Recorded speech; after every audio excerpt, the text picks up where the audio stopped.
Hey everybody, this is the one and only NickyV, and well, this time, I know it's been kind of a while since I've done this, or done anything on this channel, but I'm going to show you guys what a typical mock draft would be for me. Here's what's going to happen. I'm going to kind of go into detail about who goes off the board where, and like people who go too high, too low. This is going to be a mock draft, so I really hope that there aren't people who are going to be taking kickers in the 9th round or something, because that happened the last time I tried to do this sort of thing. But anyway, here we go. 10 seconds left until draft. God, please let everybody be competent at the very least that I'm drafting with. Ugh. And by the way, I was asking the people if it was okay, and some of them were checking with their attorneys, so hopefully I don't get sued. But anyway, first overall pick. And it's Arian Foster. Now this one could go to one of 3 people. Arian Foster, Chris Johnson, or Adrian Peterson. Arian Foster's most likely to go off the board first. Any one of them would be fine. Next up, Adrian Peterson. Probably the most consistent of the big 3. He'll do you pretty good no matter where you get him, even if it's first overall. Third is Chris Johnson. Kind of the most risky of the 3, but he could still put up big numbers for you. His 08 season proved that. And in most leagues, the number 4 overall is going to be Jamal Charles. He's going to be pretty solid, but now we come to a bit of a gray area. Who is going to be number 5 overall? That's kind of why I took this pick, so that I can have some control over it. Maurice Jones-Drew is possible, Rashard Mendenhall, Ray Rice, LaShawn McCoy, Andre Johnson actually starts to get into range. Though any of those 5 players would be pretty good, but I'm going to go with Ray Rice. He had a bit of a fallout last season, but among the 5 people that are still on the board, or among the 4 big running backs still on the board, he's the one that's most likely to get the most carries out of his team. Rice at number 5 seems like a good pick to me. At number 6, well, those 5 are still on the board, and we start to come into the area where somebody might take a quarterback. Most likely it's going to be Michael Vick, even though that's a really bad idea. But he goes with Maurice Jones-Drew, another good pick. With Rashad Jennings coming up, he could take away a few carries. And oh, we got a bit of a surprise. Roddy White is the first wide receiver off the board. I would have gone with Andre Johnson. But Roddy White's probably going to do better this year than he did the year before, and he had a career year last year, mostly because he won't be double-teamed quite as much because of Julio Jones. So Jerome might have just made a pretty good pick just then. I could see how that could really work out for you. Good pick by Jerome. So next up, at number 8 overall, we still got Mendenhall, we still got McCoy. Andre Johnson's still on the board, but Rashard Mendenhall goes next. He'll probably lose a couple of carries to Isaac Redman, but Rashard Mendenhall is probably going to get about 85% of the touches in Pittsburgh. And the next one is Michael Turner. A little bit surprising considering that Jason Snelling and Jacquizz Rodgers might take away a few carries from him, and Turner's actually starting to get a little bit old. But Turner can still put up good yards for you. Andre Johnson's finally off the board at number 10. Easily the best wide receiver in the NFL. Kind of surprised it took this long for him to go off the board. And Michael Vick is the first quarterback to go. Fantastic. Yes, I'll admit he's electrifying, but he's often injured. He's slowed down at the end of the season, and I just don't agree with this pick, but I know people who do. LaShawn McCoy is up next, and yeah, he could be one of the big potential breakouts of this season, especially with Michael Vick quarterbacking. And that same person also got Calvin Johnson on the turnaround with the first pick of the 2nd round. He'll be part of that improving Detroit offense, which means good things are going to be happening. Matt B is the 2nd pick of the 2nd round, and he goes with Darren McFadden. I'm still not sold on McFadden. He only's had one good season, and he might Peyton Hillis it, but I just don't know about Darren McFadden yet. Aaron Rodgers is next off the board. Good pick. He's young. He can use his legs. He can use his arm. He's one of the best quarterbacks right now, if not the best. Then with the 4th pick of the 2nd round goes Frank Gore. I love Frank Gore. He doesn't have a lot of people behind him. He could have a great season. Larry Fitzgerald went next. If he gets paired up with Kevin Cobb, look out. Fitzgerald could lead the league in receptions and yards. Peyton Hillis is up next by Jerome. Oh, I just don't know about Peyton Hillis. He had a great season last year, but like Michael Vick, he started to slow down towards the end of the season. If Hillis can somehow go off that or can go repeat what he did at the start of last season, he'll be good. But he also has to worry about Montario Hardesty taking away carries, because that is a legitimate worry. And next up is Steven Jackson to go off the board. Steven Jackson, he doesn't have a lot of people behind him, but he's also really starting to take on age. If the Rams want him around for seasons to come, they need to start limiting his workload to maybe not every single carry. But Jackson's still a good pick, especially for the mid to late second round. I'm up next at the 8th pick of the second round. We still got Hakeem Nicks. We still got Greg Jennings, both a couple of really good wide receivers. Looks like the best running back still on the board actually might be Matt Forte, and I just don't think that he warrants a second round pick. So I think all the elite running backs are off the board. I think that now would be a good time to go wide receiver. And the best of these, I think, would be Greg Jennings. Hakeem Nicks has potential, but to me, Greg Jennings is in the best situation. I think that Greg Jennings probably is the best pick that I could have done there. Cliff is next on the board. Hakeem Nicks is a really good choice for him at this point, considering he still doesn't have a wide receiver. Drew Brees is still on the board. You can't go wrong with him, or Tom Brady, and he goes with Hakeem Nicks. Eli Manning was really quietly potent last season, at least in terms of yards. He had over 4,000 yards last season. So, yeah, can you really go wrong with that? Although Mario Manningham could turn out to be the big sleeper on that team. But Hakeem Nicks is right now their number one. I like the pick. Miles Austin actually went off the board just now to Dave S.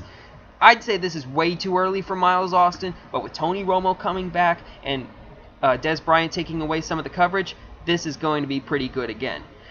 Andy just picked Drew Brees with the 11th pick of the second round. I'd say that it might be a little early for Drew Brees, but this is still a pretty good spot for him to go. Dwayne Bowe just went off on the first pick of the last pick of the second round. A little bit surprising, but after last season, he was a touchdown giant, so I can kind of understand where they're coming from, but I just don't think that Matt Castle will be able to repeat what he did last year with so many touchdowns and so few interceptions. Okay, and some of the other people in the chat are saying that they're trying different scenarios and they're not accountable for their draft, so I shouldn't call them idiots for drafting other people. Understood. You go right ahead and do all that stuff. Alright, next up is Bo. He's picked already a running back and a wide receiver. I think that now would be a good time for him to go. Well, he went wide receiver. I was going to say running back, but Deshaun Jackson is a pretty good pick. I would have picked him over Matt Forte too, so not bad. I'll give him the benefit of the doubt on that one. And Forte is gone by the second pick of the third round. He's probably the best receiving running back in the league, so that's a good choice for Andy. Dave went with Reggie Wayne in the third pick of the third round. Not bad here. He's still Peyton Manning's number one receiver, and he's not that old just yet. I think he's still got at least 3 or 4 good seasons left in him. So, yeah, keep an eye on Reggie Wayne. I think that he'll be pretty good this season. Next up is Clift, and he'll go with Mike Wallace, possibly one of the big. He was really one of the biggest breakouts of last season. I think he finished 5th in the league in receiving yards. Really, there's not a bad. This is probably the perfect place to pick Mike Wallace. All right, so I'm up next. I have Ray Rice and Greg Jennings. I want to go running back, but I think it's a little early for Garrett Blunt, and it's also a little bit early for Mike Williams. So I'm going to go ahead and take a quarterback and go with Tom Brady. Normally I don't go this high, but when you have a good chance of getting this good of a quarterback, you got to go for it. Tom Brady, I think, will be pretty good here. So, and I know that people say, oh, there's going to be talent at quarterback later on. I know, but if you want elite talent, this is where you got to go. I mean, Phillip Rivers is probably going to be the best in terms of draft pick talent, but Tom Brady will probably be pretty damn good too. Next up is Vincent Jackson going off the board. It all depends on where he goes. If he stays in San Diego, hooked up with Phillip Rivers, he'll be a giant. At least if he decides to not dispute his contract for the entire frickin' season. And speaking of which, Phillip Rivers is the very next pick off the board. I would have expected Peyton Manning to go off the board before him, but again, this isn't a bad pick. He led the league in passing yards last season, and it's not too far out of the realm of possibilities to think that he'll be able to do something pretty good for his encore next season. I like this pick. Jerome did pretty good here, so well done. Good pick. Next up, Jason is on the board, and he still hasn't picked yet. He's got a wide receiver and a running back, and he'll go running back, LeGarrette Blount. He was pretty good last season. I think he was either really close to getting 1,000 yards or passing 1,000 yards. Came out of nowhere, the official winner of the Nicky V Where the Hell Did He Come From award. So, good pick for LeGarrette Blount. Peyton Manning finally goes off the board, but he's starting to get a little bit older, and I just don't know how long he can keep up his consecutive games streak. Next up, D'Angelo Williams. Probably the best free agent on the board outside of maybe Vincent Jackson. Depending on where he winds up, he could be a star.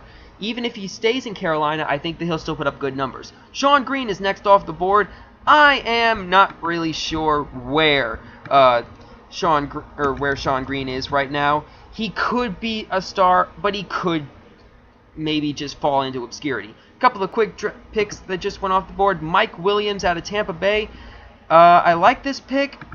Mike Williams was another guy out of Tampa Bay who came out of nowhere. Good pick by, I can't even pronounce that guy's name. But on the turnaround, he also picked up Antonio Gates, the first tight end off the board. A little bit high to start going tight ends. I like to go late fourth at the very, very earliest if I'm going for Antonio Gates. But this is still, so maybe a little bit too early on Antonio Gates. Jeremy Maclin, I think he's the best number 2 to go off the board. Jeremy Maclin's stock, I think, is falling. Because the Eagles have been talking about picking up Plexico Burress. If they do, Maclin will be a number 3 receiver, and I think that it's way too early to be picking up number 3 receivers this early in the draft. Anyway, next up is Brandon Marshall, a guy who really isn't getting a lot of credit, but he did pretty good in the context last season in a completely anemic offense. So, with Daniel Thomas coming in, Devon Bess will progress, I think that he'll be pretty good. Jermichael Finley was the next tight end off the board, and that really shocked me. I would have thought that maybe, I don't know, Jason Witten or Dallas Clark, but hey, Jermichael Finley has the best potential. I mean, he's in a really good system right now.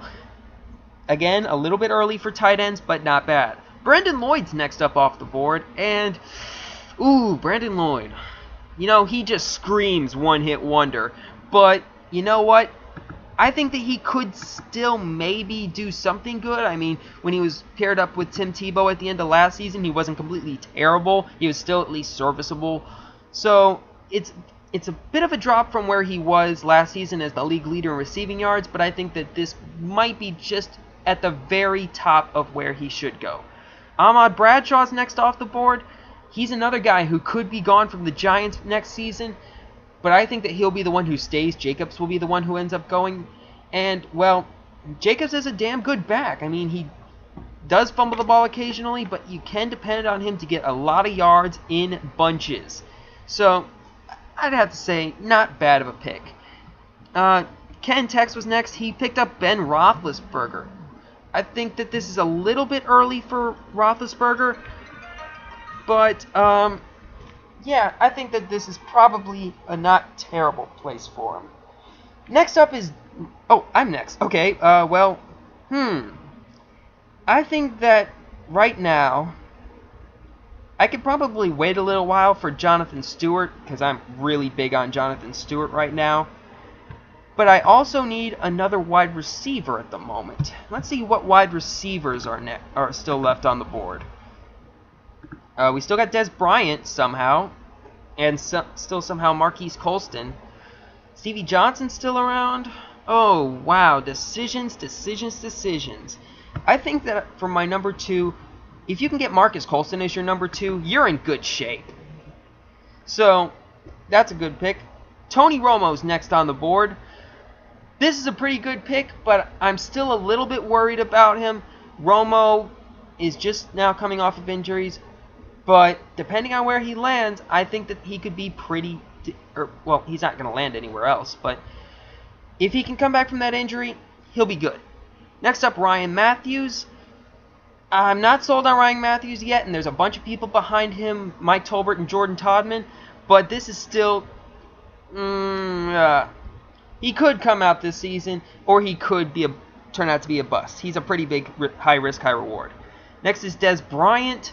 Bryant, I'm actually quite interested in, and now that I've had time to reflect, I might have wanted to go with Bryant over Colston, but Bryant is going to be pretty good. He's going to be matched up with an elite quarterback. Jason Garrett is going to be way better than Wade Phillips was, and to this I still am kind of upset with the Texans for signing this guy as their defensive coordinator, but oh well. And Bo will pick Ben Jarvis Green Ellis at the end of the fourth round. What am I saying?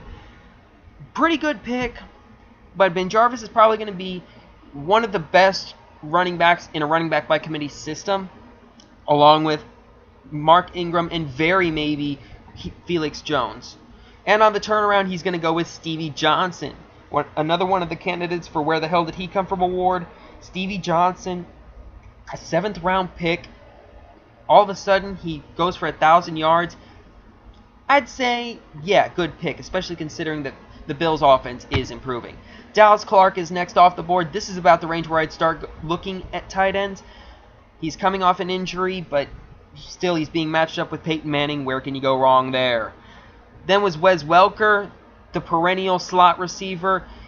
He kind of had a down season last year, but that's because he was battling injuries. I think he'll be back this year. And at the 5th round, Dave just got a steal. Jason Witten was the next one off the board. Again, this is about the right range for tight ends. There's about 5 elite tight ends that you can go for this year, and he got the 4th one. And the 5th one is still on the board, and I could pick him up, but I still only have one running back, which is a problem. But right now, I think would be the best time for me to pick up Jonathan Stewart. Jonathan Stewart is probably in one of the best positions you could be right now. He's going to get a ton of touches. He's going to be in a run-heavy offense. This team's going to be running first with Stewart, second with Newton, third with Mike Goodson, and maybe if they're feeling fancy, they could throw occasionally, but yeah. And then the last of the 5 elite tight ends just went off after me, Vernon Davis. I'm a pretty big fan of Vernon Davis, and if they bring in a quarterback, maybe Kyle Orton, he'll be truly elite. Noshawn Moreno. I don't like Noshawn Moreno. He's going to get a ton of touchdowns taken away from him by Tim Tebow. Bad pick. I just don't like Noshawn. Cedric Benson. Cedric could be interesting. I mean, he's been perfectly serviceable. He's coming off back-to-back 1,000-yard seasons, but he just got arrested. We have to see if he's going to get suspended. Kenny Britt is in the same situation. He could be suspended, so he could miss time. Javid Best. I'm surprised that they took this long for Javid Best to come off the board. So, yeah, I think that 5th round, 10th pick, that's a pretty good deal on him. Santonio Holmes, one of the more underrated players in this league. If he stays with the Jets, I think that his value will be lesser than if he goes to another team, maybe New England, maybe Chicago, maybe St. Louis, maybe Washington. There's a ton of teams that have their eye on Santonio Holmes right now, and I think that Santonio could be one of the sleepers of this pick. Hang on, the chat was asking for sleepers, so I'm giving in my 2 cents. And while I was doing that, 2 players have just been taken off on the turnaround. Daniel Thomas out of Miami, he could be one of the big sleepers of the year. He's going to be getting a ton of carries. Mike Pouncey is going to be on the team now, so the O-line is improving. And Austin Collie, another good sleeper.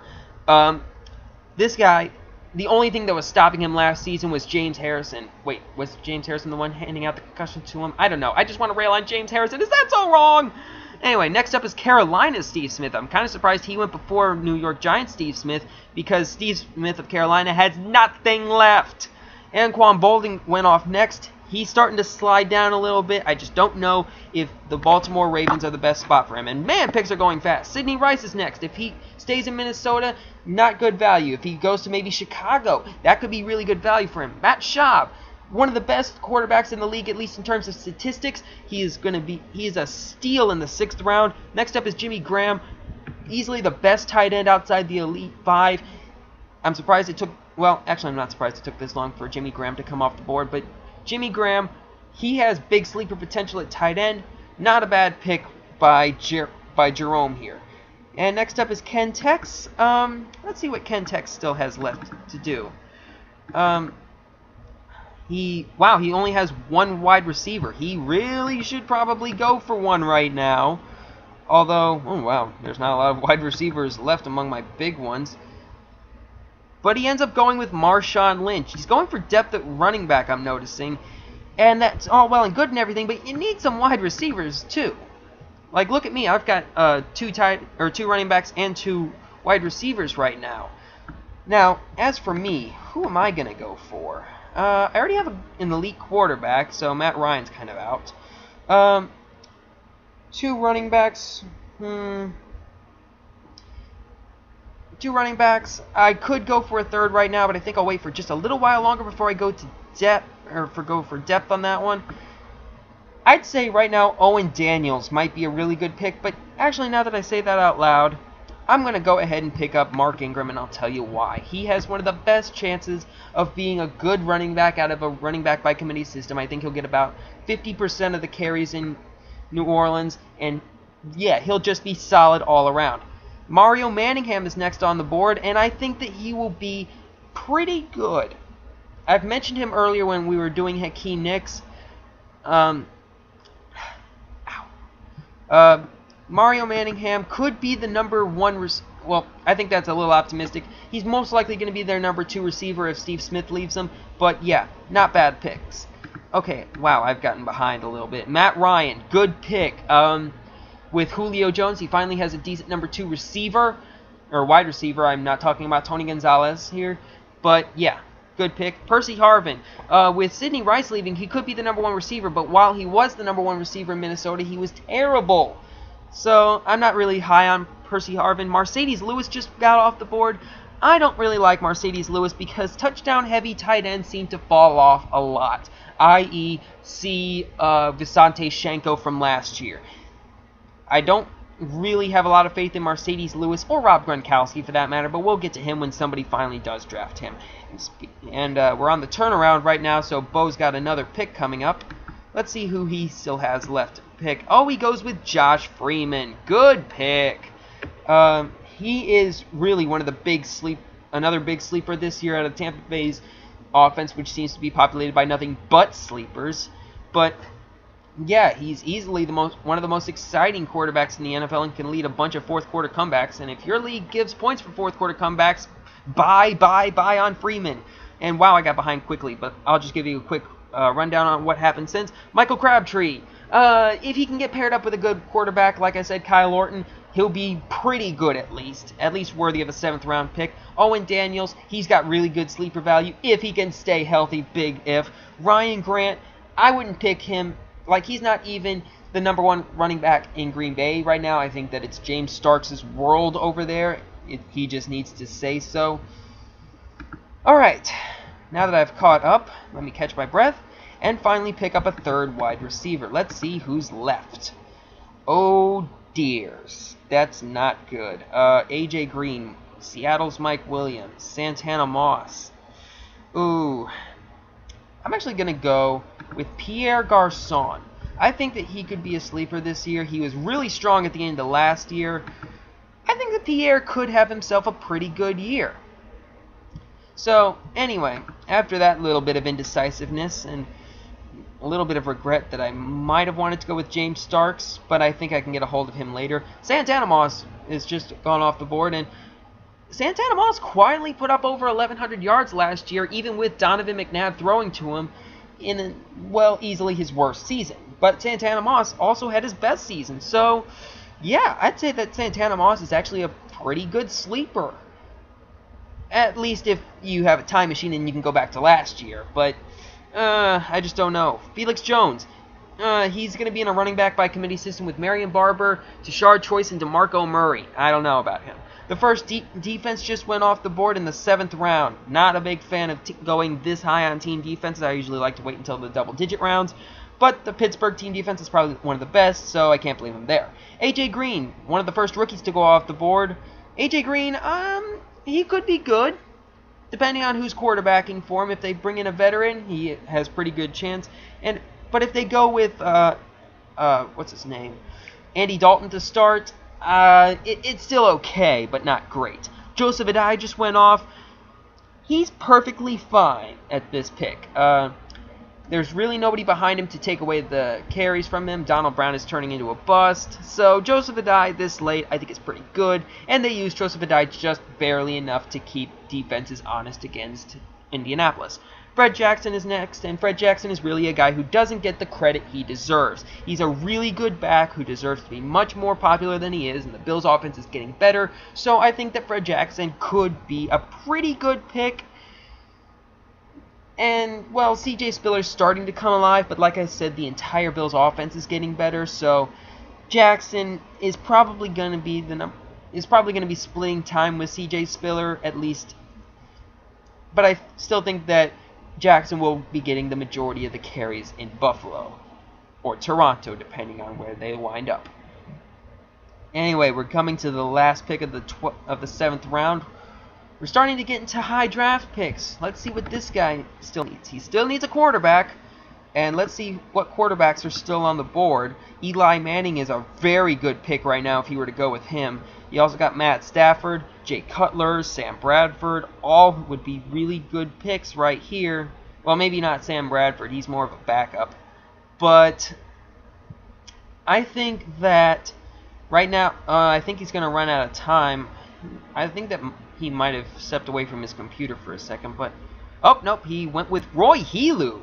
Oh, I have no faith in Roy Helu. He is going to fall. I mean, would you really trust any running back in a Mike Shanahan system? This is the guy who pretty much invented the running back by committee system. But he made up for it by going with Malcolm Floyd. If Vincent Jackson leaves, Malcolm Floyd could be San Diego's #1 receiver. #1 receiver with Phillip Rivers. I like those odds. Tony Gonzalez was next off the board. He's starting to wane in his career, and he's probably going to be the #3 receiver for Atlanta right now, but it's still not bad. He can still put up yards for you. Then 2 straight defenses went off. The Green Bay Packers defense followed immediately by the New York Jets defense. Green Bay's defense, I think, is just a little bit better, so the ordering is right. Green Bay's defense, outstanding. New York Jets defense, just under outstanding. I don't know what the rank for right under outstanding is. Maybe excellent, but yeah, a couple of good picks here. I'm actually starting to think about when I'm going to go for my team defense. But I'm still probably not going to do that until at the very earliest, round 9. More realistically, 10 or 11. But, I don't know. Anyway, Eli Manning finally went off the board, and that's a shame because I really wanted Eli Manning for my backup. He's a really good pick. Joe Flacco just went off the board. I think that Joe Flacco's been a little bit overhyped. A lot of his receivers are aging, or Torrey Smith, who is probably not the best receiver you could really hope for.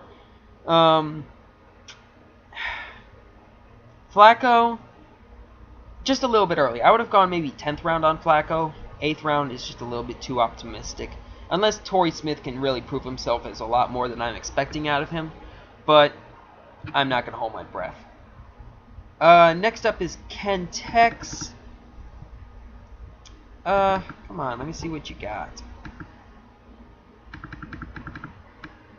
Nope. Oh, man. Okay, Ken Tex. What does he need? He still needs a 3rd running back, or 3rd wide receiver. And really, that's the biggest need that he has right now. Let's see, who is left at wide receiver? Mike Williams is still on the board. Johnny Knox might be good. Mike Thomas. Jerome Simpson could have good sleeper value. Julio Jones, I can't believe, is still on the board. So is Steve Smith of New York Giants. But he goes with none of the ones I just said, and goes with Braylon Edwards. Braylon, he's in a bad situation right now, but he could be leaving later on this season with the Jets. I don't know. It's a toss-up right now. I'm still undecided on Braylon Edwards. I think we'll have to wait until the lockout is officially over before I pass judgment on him. Alright, I'm next. And I still have to get a tight end. Let me see which ones are still on the board. Zach Miller, Rob Gronkowski, Brandon Pettigrew. I'm going to wait for one more round to see if I can get my hands on Brandon Pettigrew. That might come back to bite me, but I also want to get my hands on Johnny Knox. Him as a number 4 receiver, I think that puts me in a good situation. As long as the Bears don't pick up Sidney Rice, I think that Knox will go for over 1,000 yards. And the next one off the board is Mike Tolbert. I think it's a little bit early for Tolbert, but he did score a lot of touchdowns last season. But I think that Matthews will be more healthy this season, so yeah, who knows. And the Chicago team defense just went off the board. I was hoping that the Chicago team defense would fall a little bit. And right after that, New England's team defense. This one I'm not 100% certain on, but New England's defense is getting better, so it's a better pick than a lot of other team defenses that would go around this range. I'll give them that. So, let's see here. It's time for Bo again, and we got another turnaround. Let's see what this guy still needs.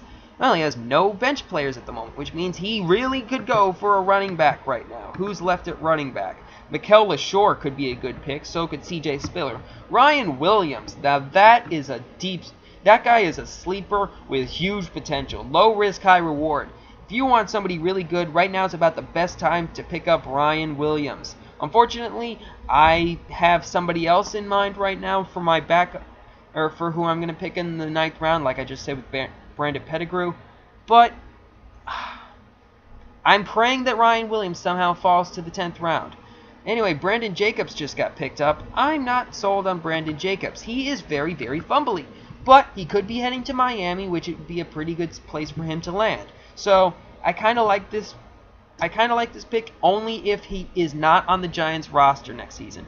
Kevin Cobb. Oh, man. Kevin Cobb might be the biggest high-risk, high-reward outside of Michael Vick. He could be a bench player, or he could be throwing to Larry Fitzgerald. You never know. And great! We just found out that one of the people on this team is a moron. Matt Bryant, kicker for Atlanta.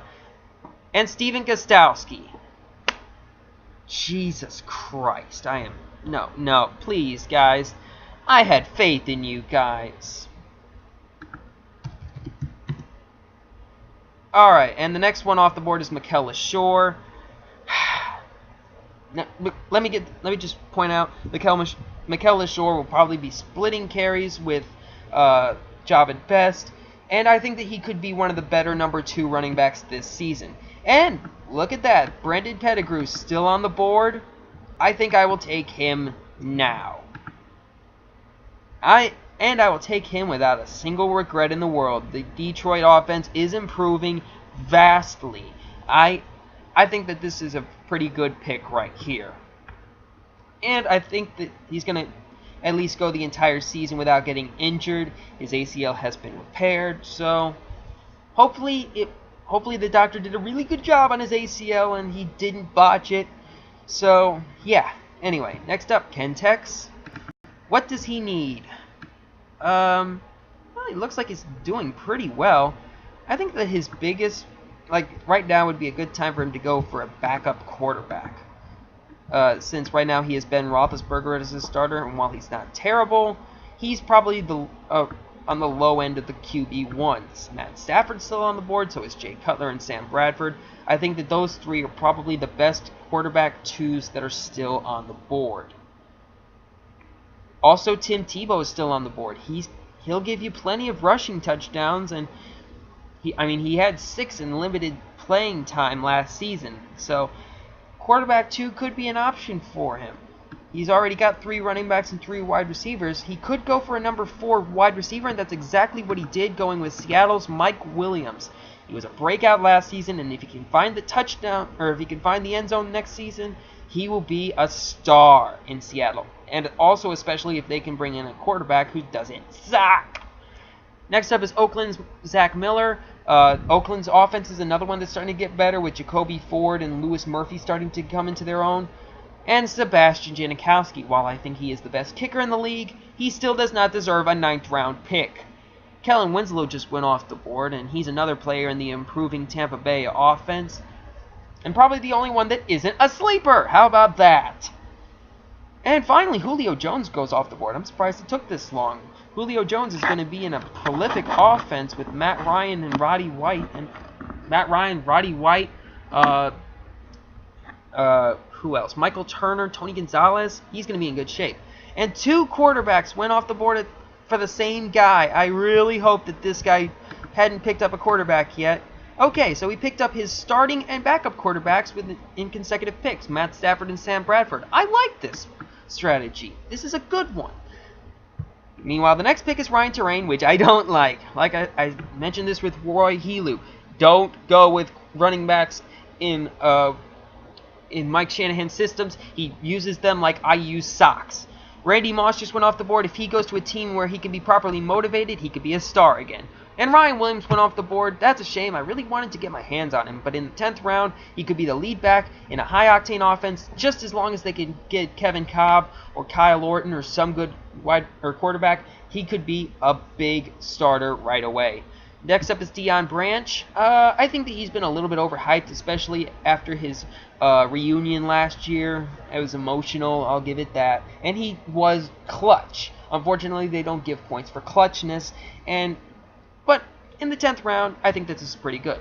And unfortunately, one of the guys I had my eyes on just got snatched out from under me by Jerome Simpson.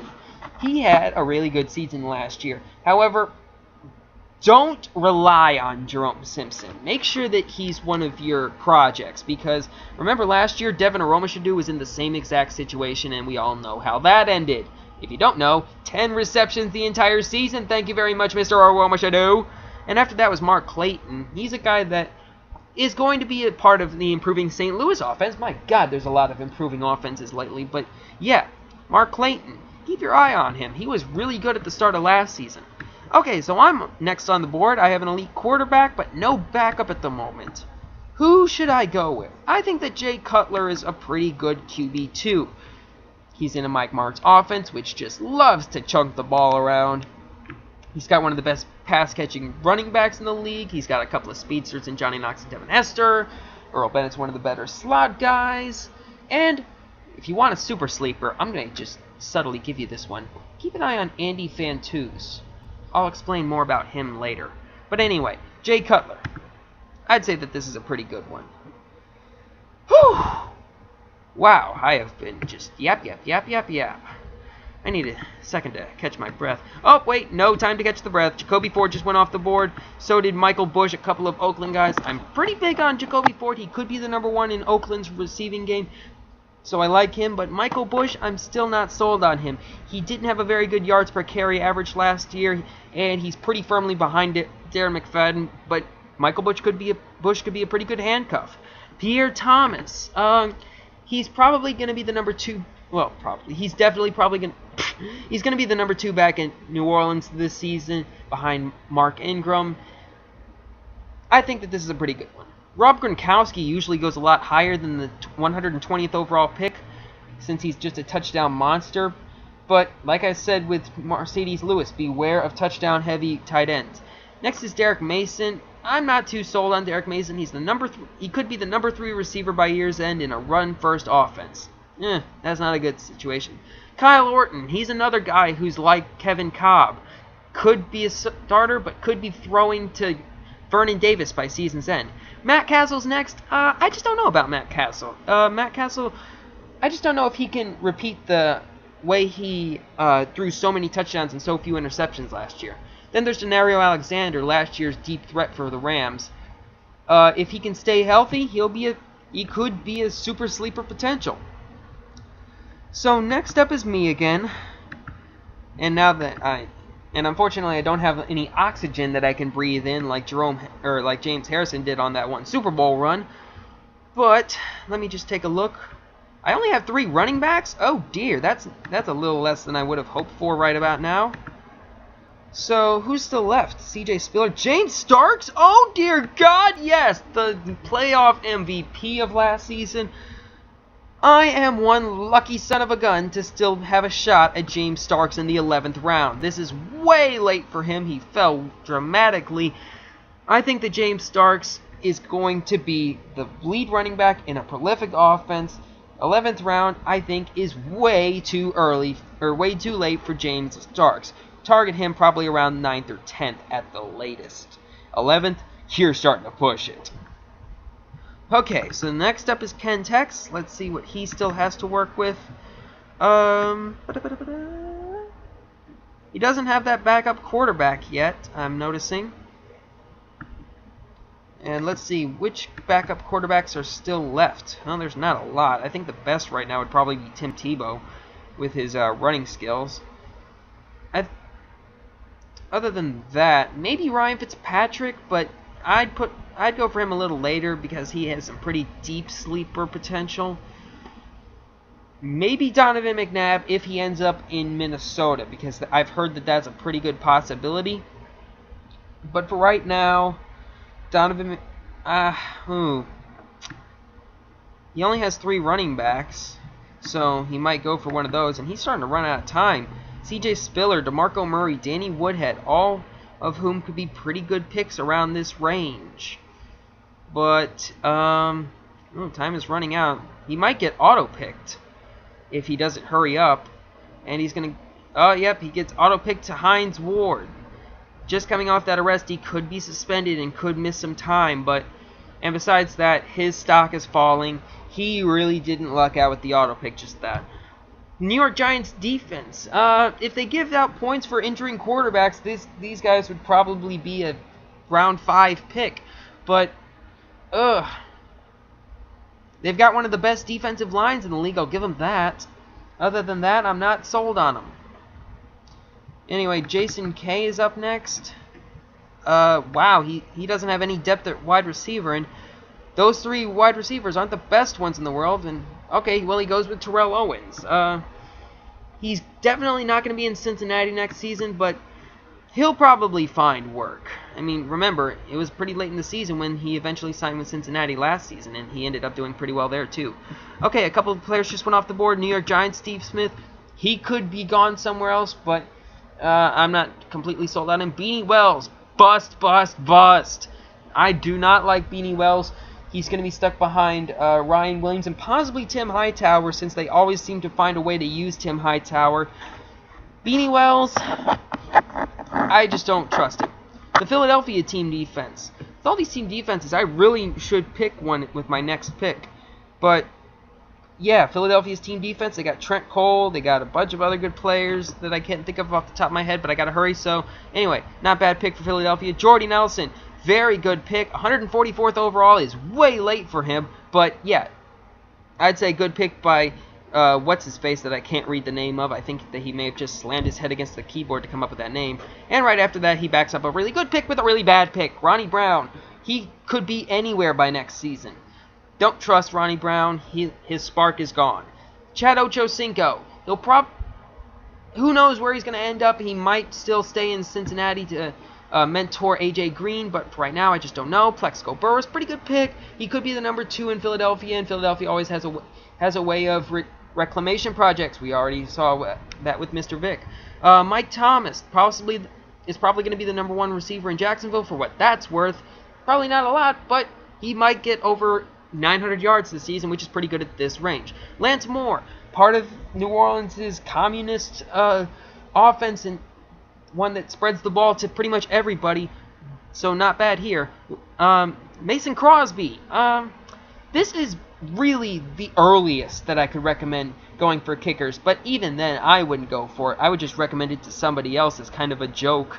But, yeah, Mason Crosby, he's probably going to be in the best situation this season, so in a pure points scenario, I'd say maybe he fits here. Next is Tim Tebow. He's going to put up, he's not going to impress you with his passing yards, but he will impress you with rushing yards and rushing touchdowns. So, I'd say he makes for a good QB2, since he might end up getting hurt with all the running he plans on doing. And since I really need a team defense right now, that's what we're going to be looking at right now. I really should have gone earlier with this, and, well, there's still a few good ones. Like San Diego's defense. Remember, they were the number 1 team defense last season? How the hell are they still around at this range? Heck yes, I'll take San Diego's team defense. I'll take that and laugh all the way to the bank. Next up is Dallas's team defense. Really? That was the reason that they lost like 7 of their first 8 games. No, no, no. Then there's Robert Meacham going off the board next. Robert Meacham. Oh, come on, will you get off the screen? Okay. Anyway, Robert Meacham, pretty good pick. Probably going to be either the number 2 or number 3 receiver for New Orleans. Then Aaron Hernandez was pretty much known as the other New England tight end. But yeah, not bad.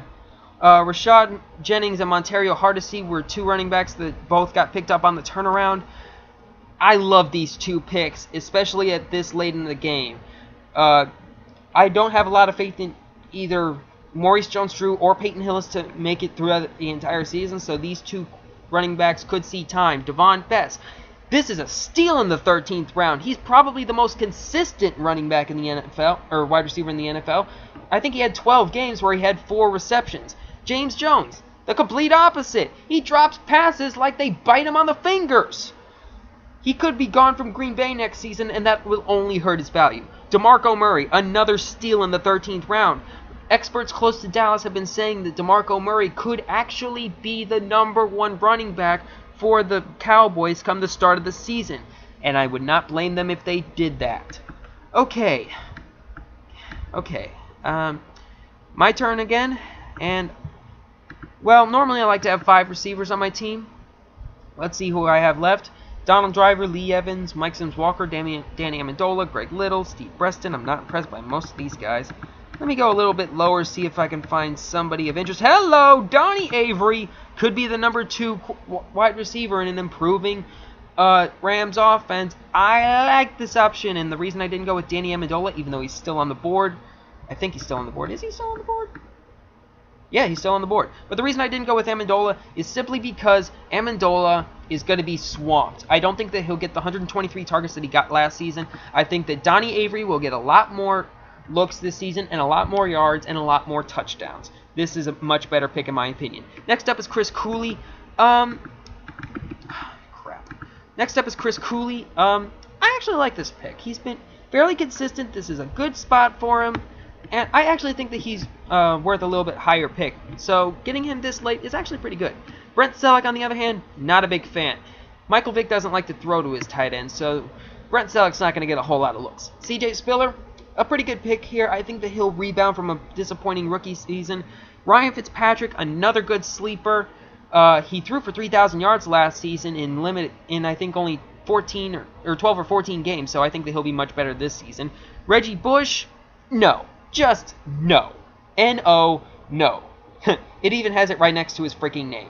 Then is Mark Sanchez.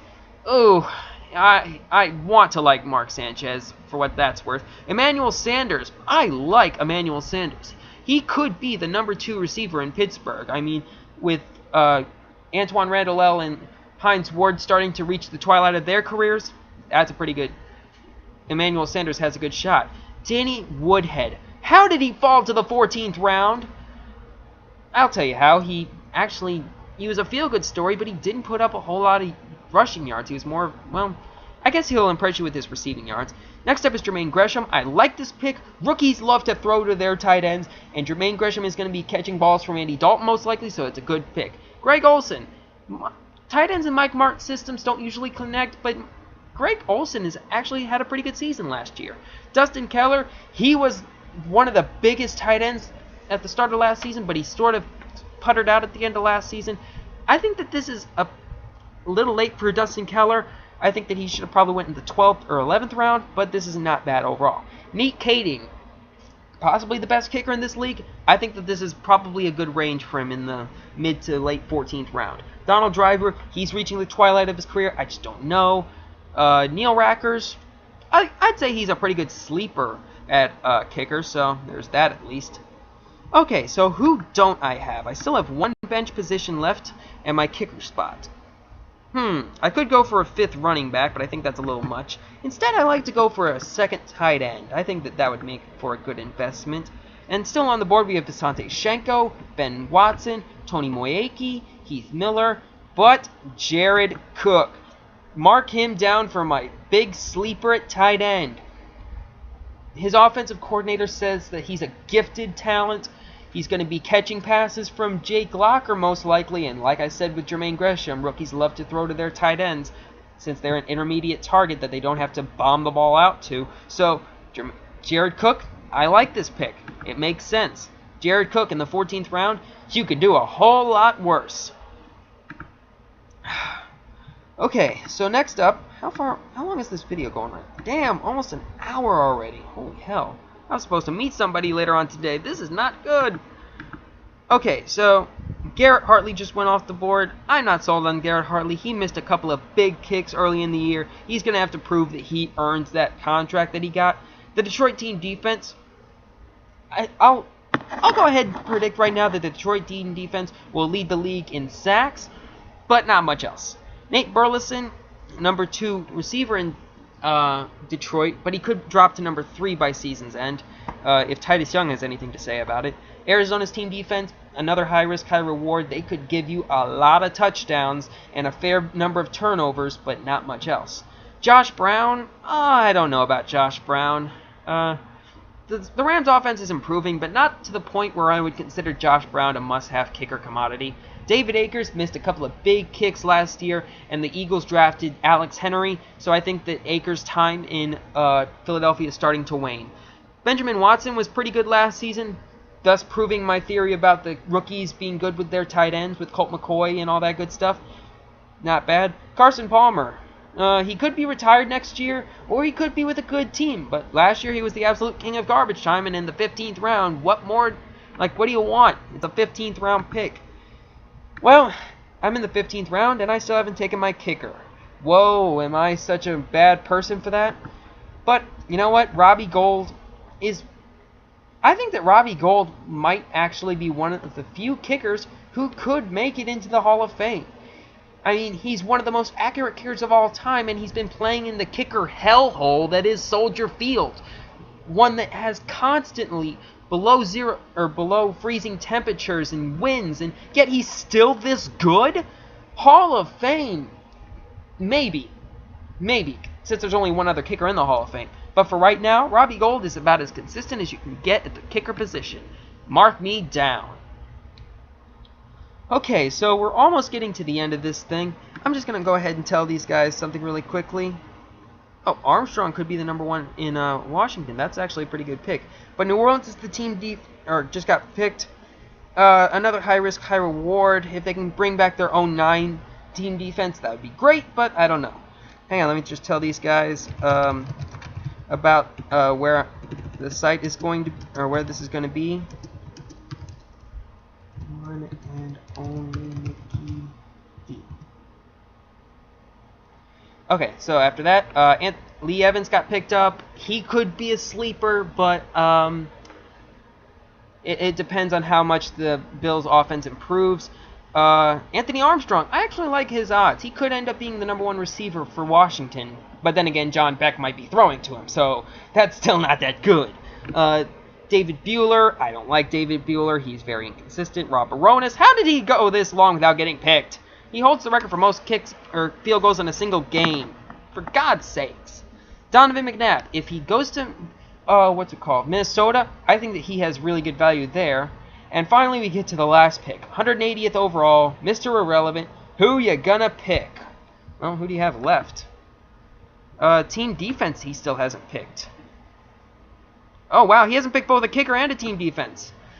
Actually, I kind of like that strategy. Sometimes I like, if the league allows it, I like to take 2 players who have question marks on them, find out which one's doing better in the mini camp, and cut the worst of the 2, and then then pick up my kicker. And the last one was Billy Cundiff. Actually, that's a pretty good pickup. I think he went to the Pro Bowl last season. So, yeah. Actually, Billy Cundiff was one of the big comeback stories for kickers last season. So, yeah, that's just about it. If YouTube will allow me to post longer than 15-minute videos, I'll have this thing up in its entirety. If not, I'll split this up into 4 parts. But, yeah, that's just about it. This has been the one and only NickyV saying thanks for watching, and I'll see you guys later. And by the way, yes, I will be uploading to this channel with a little bit more frequency. So, yeah, See you guys later.